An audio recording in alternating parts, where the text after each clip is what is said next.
Filamu inaanza tukimwona Elenda mwenyewe pale hospitali akiwa kalazwa na hajielewi kabisa. Kwenye scene hii inasikika sauti yake akisema, hii sio mara ya kwanza kwangu mimi kupoteza mtoto kabla hajazaliwa, lakini ni moja ya mimba iliyoniumiza sana kuipoteza. Karibu tena katika ulimwengu wa movie. Leo nafanya recap ya movie yenye maudhui ya drama na love story iliyotoka mwaka 2025 titled Elenda. Spoilers ahead, watch out and take care.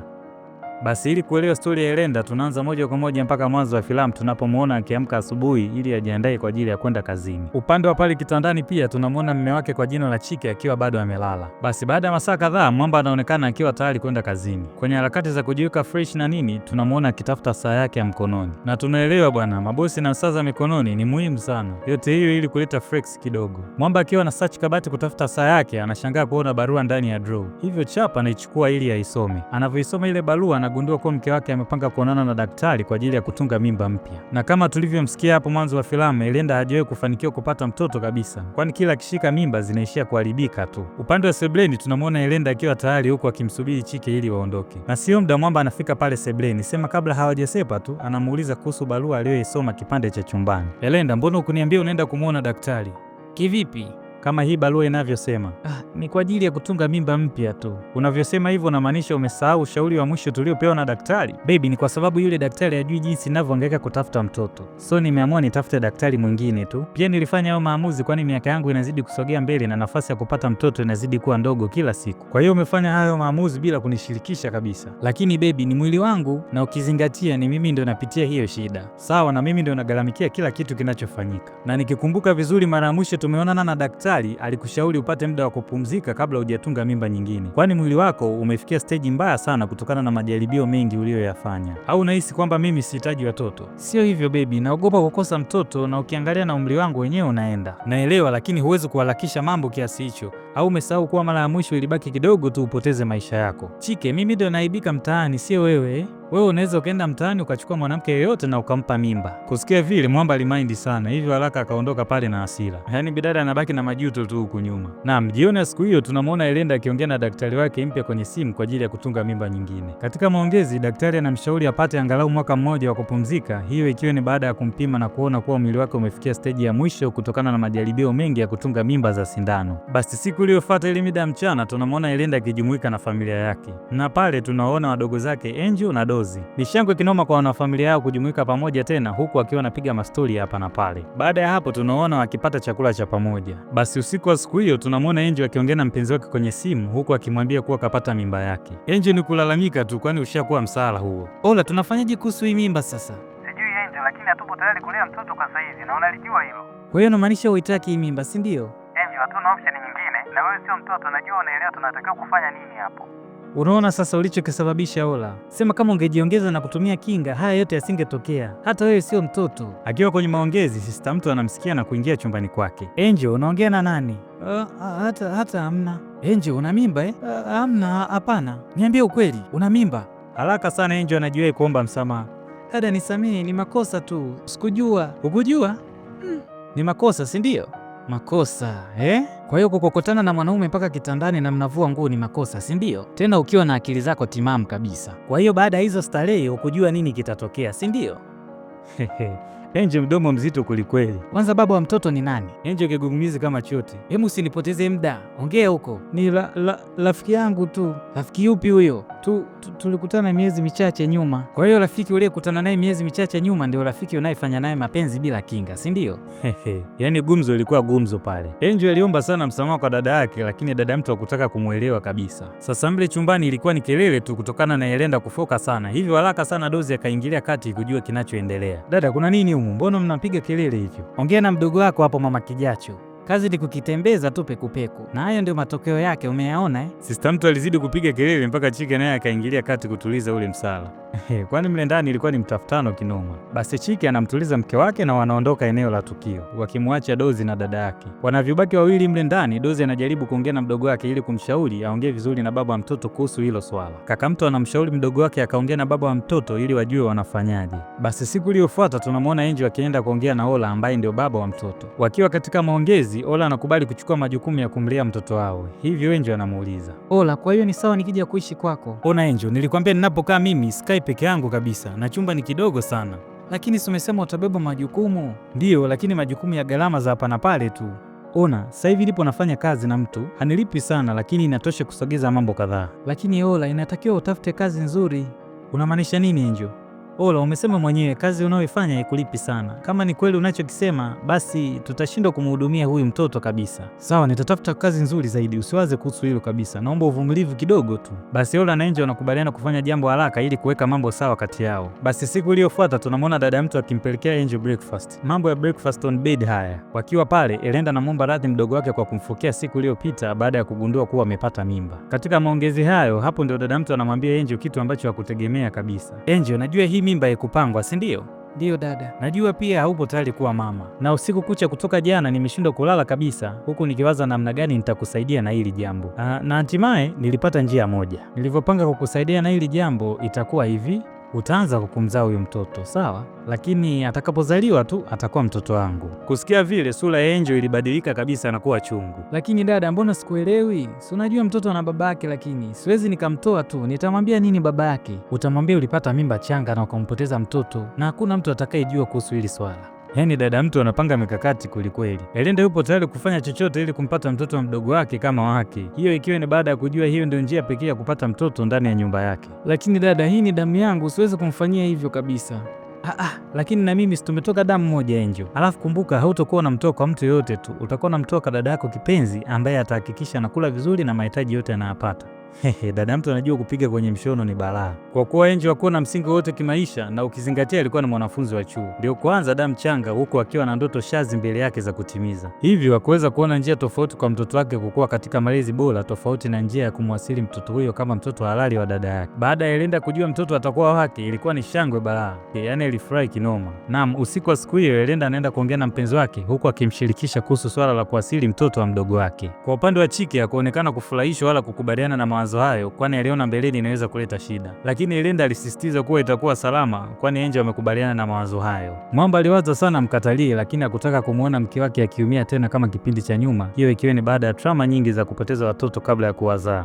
Basi sawa, kama amekubali haina shida. Basi siku iliyofuata tunamwona Elenda akimwandalia msosi mzito Angel, yote hiyo ili kuhakikisha mtoto anapata virutubisho vya kutosha. Yaani ni shangwe balaa kwa Elenda kujua anapata mtoto yule, yaani akili yake imemruka kinoma kuhusu mtoto. Basi baada ya kazi siku hiyo tunamwona Elenda akirudi nyumbani na nguo za kutosha kwa ajili ya mtoto. Angel alishtuka kinoma na hizo juhudi za dadake kuona nguvu anayoitumia juu ya mtoto wake, na tukio lile lilimchoma sana moyoni, akiwaza kama lilikuwa ni wazo zuri kumkabidhi mtoto wake kwa dada yake. Mategemeo ya dada mtu kwa mtoto yule ni makubwa sana, akifikia mpaka stage ya kununua nguo za mtoto kabla hajazaliwa. Basi siku iliyofuata ile mida asubuhi tunamwona Elenda na Angel wakiwa tizi katika mambo ya kustretch kidogo ili kuhakikisha afya ya mama na mtoto vinaimarika. Baada ya hapo ile mida ya mchana tunamwona Angel akiongea na kakake Dozi kwenye simu ili aje amtembelee, kwani kuna jambo anataka kumshirikisha. Akiwa anaongea naye kwenye simu, anamsikia dada mtu juu ya mjengo akiwa anapanga vitu, hivyo Chap anaenda kumwangalia anachokifanya. Anapofika pale juu ya mjengo, anamwona Elenda akiwa anaandaa na kupamba chumba kwa ajili ya mtoto ambaye bado hajazaliwa. Yaani Angel akiona vile anazidi kuchanganyikiwa sana kuona juhudi anazofanya dada yake kwa ajili ya mtoto wake. Tukio lile linamfanya Angel achanganyikiwe ni balaa. Hapo mbona Angel ana kazi? Basi ile mida mchana tunamwona Angel akiwa anaongea na Dozi, huku akimwomba amsaidie kuongea na Chike au Elenda kuhusu mapicha ndani ya mjengo ule, na anamwambia Elenda anafanya juhudi kubwa sana kwa mtoto wake ambaye bado hajazaliwa, kitu kinachompelekea kuogopa. Yaani Elenda ana kiu kinoma na yule mtoto. Baada ya hapo ile mida ya usiku tunamwona Elenda, Chike na Angel wakiwa wanapata chakula cha pamoja. Wakiwa pale Elenda anamwambia Chike kuhusu chumba anachoandaa kwa ajili ya mtoto. Mwamba kusikia hivyo akaona huu mbona msala hivyo. Chap kwa haraka anaamua kuongea naye. Elenda, mbona kama ni mapema sana kufanya hivyo? Mapema kivipi? Ni haraka sana kufanya hivyo, kwani mtoto bado hata hajazaliwa. Kusikia vile Elenda anapata hasira na anamwomba Mwamba asimkatishe tamaa, kwani ana mategemeo makubwa na yule mtoto.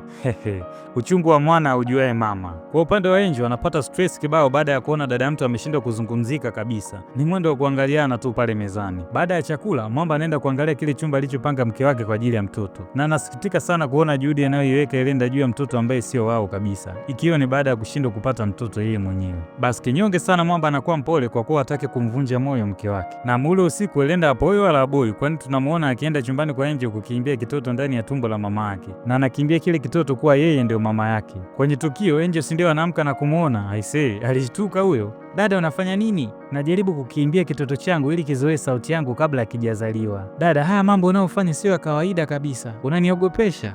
Yalimfika Angel kooni hadi akaamua amwambie dada mtu ukweli ili mambo yasiwe mengi. Sema Elenda akaona isiwe kesi, akasema ngoja alale karibu yake ili angalau asiwe mbali na mtoto. Basi siku iliyofuata ile mida usiku, tunamwona Dozi akiongea na Chike kuhusu hali ya Elenda na anamuomba aongee na mke wake, kwani anamfanyia Angel mapicha kibao, kitendo kinachompelekea Angel kukosa amani kabisa. Mwamba anamuomba sana Chike aongee na dada yake, kwani Angel analalamika kila siku kuwa anakosa amani na afurahi kuona hivyo kabisa. Dozi anapomaliza kuongea naye, tunamwona akisepa pale. Basi siku iliyofuata tunamwona Angel akiwa anatoka matembezi. Anapofika pale nyumbani anakutana na Elenda anayemwashia moto kwa kutembea juani, huku akidai kwamba anahatarisha maisha ya mtoto wake kabla hajazaliwa. Yaani Angel anachungwa kila kona mpaka anakosa uhuru. Baada ya gumzo hilo, ile mida usiku, tunamwona Chike akiongea na Elenda kuhusu mapicha anayomfanyia Angel. Mwamba anamuomba sana wife ampe uhuru Angel na anampa moyo kuwa kila kitu kitakuwa sawa, kwani hahitaji kuweka nguvu nyingi sana kwa Angel. Basi mke wake anamuelewa na wanakubaliana wafanye hivyo. Unaweza sema Elenda alimuelewa, lakini wapi. Masaa kadhaa baadaye, ikiwa usiku wa manane, tunamwona Elenda akipiga maombi mle chumbani kwa Angel. Yaani mle ndani sala zilipamba moto mpaka Angel akakosa usingizi kabisa. Ni mwendo kugeuka tu na alihisi kuchanganyikiwa sio poa. Basi siku iliyofuata Angel analalamika sana kwa kaka yake, akimwambia ameshindwa kuvumilia kabisa kinachoendelea ndani ya ile nyumba, kwani kila siku dada mtu anamuonyeshia mapicha tu. Angel anamwomba sana Dozi amsaidie, kwani hana amani kabisa kukaa pale. Sasa Dozi akaona isiwe shida. Baada ya maongezi hayo, akaenda kuongea na dada mtu kuhusu hali inayoendelea kati yake na Angel. Katika maongezi, Mwamba anamuomba dada mtu ampe uhuru Angel, kwani anamkosesha amani kabisa, na kama ilivyokuwa kwa Chike, unaweza ukasema alimuelewa. Basi siku iliyofuata pale kipande cha Sebreni, tunamwona Angel akiwa na rafiki yake Oluchi. Yaani kichwani kwa Angel stress ni nyingi kinoma, mpaka akaamua mwalike rafiki yake Oluchi ili wanywe wine pamoja. Yaani bidada akaisha choka mapicha ya dada yake kabisa. Akiwa anamwagilia moyo mdogo mdogo, Elenda akamkuta kwenye tukio. Yaani moto uliwashwa pale Sebreni. Angel, kwa nini unakunywa wine? Una akili kweli au unataka kumdhuru mtoto wangu? Lakini nimekunywa kidogo tu. Angel, hutakiwi kunywa pombe kabisa wakati huu. Kumbuka una kiumbe changu tumboni kwako. Kwanza ngoja nikafiche hii wine, naona unanichanganya tu. Dada mtu ana balaa kweli, na nitazificha wine zote ndani ya hii nyumba usizipate tena. Basi siku iliyofuata ile mida ya mchana, tunamwona Angel akichoropoka pale mjengoni na kwenda kuongea na mpenzi wake Ola. Yaani chap ili dada mtu asije akajua kwamba ametoka. Baada ya muda kidogo, tunaona wakiwa wanaongea na Angel anamwomba sana Mwamba ili waje waishi wote, kwani dada mtu anamnyima uhuru kabisa. Kwa kuwa Mwamba anampenda na anamjali sana demu wake, basi anamkubalia. Basi upande wa pili huku, baada ya Angel kurudi nyumbani, tunamwona akiwa anatengeneza njama ya kumtoroka dada yake, na hiyo ikiwa ni kumwaga dozi yake ya dawa chooni ili aje asingizie kuwa zimeisha. Anafanya yote hayo akijua dada mtu atalazimika kwenda kuzinunua hizo dawa tena, na kupitia huo upenyo ambapo dada mtu atakuwa hayupo nyumbani, basi Angel atachoropoka kisirisiri pale mjengoni na kwenda kuishi na mpenzi wake Ora. Ni mwendo wa akili nyingi, nguvu kidogo. Baada ya hapo, ule usiku tunamwona Angel akilalamika sana kuwa hajisikii vizuri na anataka kunywa dawa. Kusikia hivyo, haraka sana dada mtu akaenda kuzicheki zile dawa na anashangaa kuona zimeisha kabisa, hiyo ikimlazimisha kwenda kuzinunua siku inayofuata. Basi siku iliyofuata, bila kujua ameingia kwenye mtego wa Angel, dada mtu anaenda kununua zile dawa, na baada ya hapo tunamwona akiwa amefika nyumbani. Anapofika pale, anashangaa kuona mazingira tofauti kabisa, kwani ukimya umekuwa mkubwa sana. Baada ya kuona hivyo tu, haraka anamtafuta ndani ya mjengo na anagundua kuwa Angel ametoroka. Kwa hasira, Elenda anaenda hadi nyumbani kwa mama yake kumtafuta, lakini anaambiwa hayupo pale. Yaani Elenda aliona kama dunia imemwangukia hivi, na ukizingatia zile nguo, mapambo na midoli yote ilikuwa ya bure, kwani Angel ameshatoroka tayari. Kwa hasira alirudi nyumbani na kuharibu kile chumba alichopamba kwa ajili ya mtoto. Midoli tupa kule, kitanda vunja, kabati kule. Akiwa kwenye tukio, haraka Chike anaingilia kati kumtuliza, lakini Elenda alikuwa na hasira kama zote. Yaani ilikuwa ni majonzi na huzuni kwa Elenda. Basi siku iliyofuata maisha yanaendelea kama kawaida. Sema lile swala la Angel kutoroka na mtoto wake alikukaa sawa kabisa kichwani kwake, hivyo akafanya kukagua simu ya Angel ili aweze kutrack location ya Ola mpenzi wake, akihisi kuwa Angel atakuwa huko. Upande wa pili huku, mtu na mpenzi wake wanabebika tu. Kwenye 1 na 2, Angel anamwaga mshikaji kuwa anaenda sokoni kuhemea vitu na anamwambia anarudi muda si mrefu, na bila kupoteza muda tunamwona Angel akiondoka pale. Basi Mwamba anavyobaki mwenyewe pale geto, anasikia mtu akibisha hodi. Ile kwenda kufungua hivi, anashangaa kuona mshangazi unaingia magetoni. Mshikaji alipagawa ni balaa. Basi ili kumtoa wenge, mshangazi unajitambulisha. Naitwa Elenda, mimi ni dada yake na Angel na nimekuja kumchukua. Sawa, karibu sana, usubiri, kwani amesema ameenda kuhemea kidogo na muda si mrefu atakuwa amerudi. Ameenda sokoni tu hapo kununua vitu kadhaa. Yaani Mwamba na kigugumizi kama chote. Najisikia upo nyumbani na nimefurahi sana kuonana na wewe, ndugu yake wa karibu. Asante. Kwa hiyo wewe ndio mpenzi wake. Unaweza ukaniambia unafanya kazi gani? Ndiyo, mimi ni mwandishi wa vitabu. Oh, sawa. Na vipi kuhusu hali ya mdogo wangu ikiwa ni pamoja na ile ya mtoto? Mtoto? Kwani Angel kukuambia alichoambiwa na daktari? Alimwambia nini kwani? Siku 3 zilizopita Angel alishikwa na uchungu mkali sana, lakini alidai kuwa tumbo lake ndio lilikuwa linamuuma zaidi. Baada ya kuona hivyo, nilimwaisha hospitali bila kupoteza muda. Tulipofika pale, daktari alisema kuwa Angel hakuwa na mimba yoyote, bali ilikuwa ni hali ya mwili wake tu, akidai kuwa mwili wake ulikuwa unaonyesha kuwa na dalili zote za mimba, lakini hakuwa ameshika mimba yoyote. Kusikia vile, Elenda alikiwasha mle ndani. Kwa hiyo mmemuua mtoto wangu, sio? Kivipi tena? Niambieni ukweli, mmemfanyia nini mtoto wangu? Si nimeshakwambia. Lakini kabla hapajachangamka zaidi, Angel anarudi kutoka sokoni na anashangaa kumwona dada mtu pale magetoni kwa mshikaji wake. Dada mtu ni mwendo wa kuwasha moto tu. Wewe Angel, mmemfanya nini mtoto wangu? Niambie, mtoto wangu yuko wapi? Lakini dada, hakuna mtoto yeyote. Hata mimi nimeshamwambia. Kusikia vile, dada mtu akaanzisha fujo mle ndani. Ilikuwa vuta ni kuvute. Mara pap, Angel akamsukuma dada yake. Ile kumsukuma hivyo ilimpelekea dada mtu aanguke chini na kubamiza kichwa chake, ikisababisha apoteze fahamu na kuzima pale pale. Yaani Angel alipata pressure kama yote, akihisi kuwa ameshamkatisha moto dada yake. Basi baada ya masaa kadhaa tunamwona Elenda akiwa hospitali huku akizinduka mdogo mdogo. Nini kilitokea? Mbona nipo hospitali? Baada ya kuiona sura ya Angel mdogo wake, fahamu ikarudi. Angel mdogo wangu, naomba unisamehe. Angel ana nyingi kabisa na anamsamehe dada mtu huku akimwomba radhi kwa kumsukuma na kumsababishia azimie. Baada ya muda kidogo, daktari anatokea pale na kutoa ripoti ya mgonjwa. Kwa sasa mgonjwa anaendelea vizuri, kwani naona dawa imefanya kazi. Pia mtoto ni mzima na mwenye afya.